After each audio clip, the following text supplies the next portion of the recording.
காலை நேர பிரதான செய்திகளின் ஊடாக நர்மதா சிறில் முதலில் தலைப்பு செய்திகள்.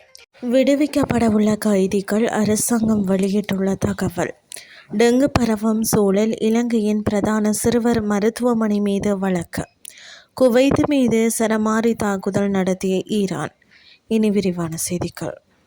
நாட்டின் சிறை அமைப்பில் நிலவும் கடுமையான நெரிசலை குறைக்கும் பொருட்டு 70 வயதிற்கு மேற்பட்ட கைதிகளையும் விசாரணை கைதிகளையும் விடுவிப்பது குறித்து அரசாங்கம் ஆராய்ந்து வருவதாக பொது பாதுகாப்புத்துறை பிரதி அமைச்சரும் சட்டத்தரணியுமான சுனில் வடகல தெரிவித்துள்ளார்.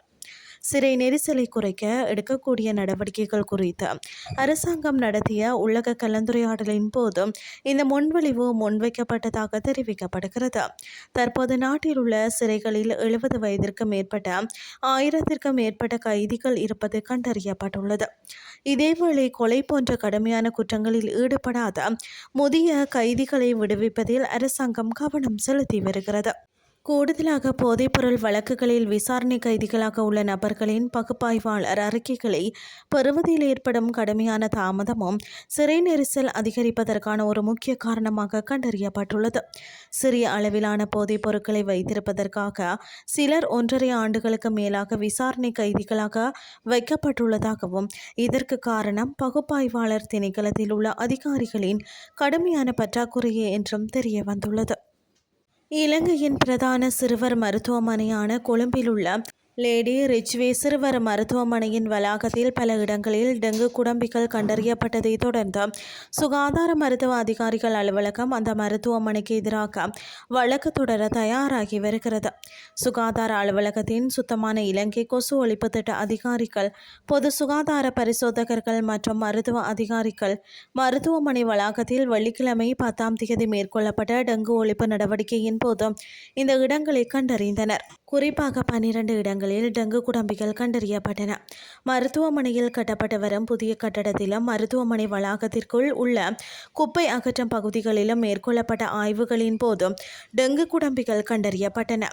கடந்த சில நாட்களில் லேடி ரிச்வே மருத்துவமனையில் சுமார் 50 தொடக்கம் 75 டெங்கு பாதித்த குழந்தைகள் அனுமதிக்கப்பட்டுள்ளதாகவும், மேலும் சுமார் 1200 குழந்தைகள் மருத்துவமனைக்குள் மற்ற நோய்களுக்காக உள்நோயாளிகளாக சிகிச்சை பெற்று வருவதாகவும் தெரிவிக்கப்பட்டுள்ளது.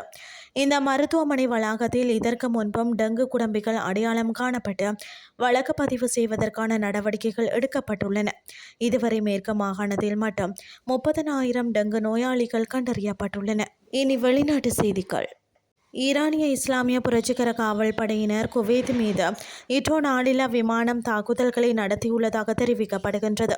அமெரிக்காவின் கைமார்ஸ் ஏவுகணை ஏவுதளங்கள் மற்றும் அவற்றின் வெடிமருந்து களஞ்சியங்களே இந்த தாக்குதலின் இலக்குகளாக இருந்ததாகவும் தெரிவிக்கப்பட்டுள்ளது.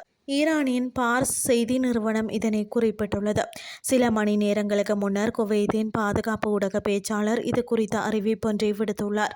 அதில் நடத்தப்பட்ட ஒரு குற்றவியல் தாக்குதல் காரணமாக 3 எல்லை மையங்களும் கடல் கடந்த எண்ணெய் அகழ்வராட்சி தளம் ஒன்றும் சேதமடைந்துள்ளதாக தெரிவித்துள்ளார். மேலும் இதில் தொழிலாளி ஒருவர் காயமடைந்துள்ளதாகவும் அவர் தெரிவித்துள்ளமை குறிப்பிடத்தக்கது. இத்துடன் செய்திகள் யாவும் நிறைவடைகின்றது. அடுத்த இரவு 8:30 எதிர்பாருங்கள். நன்றி.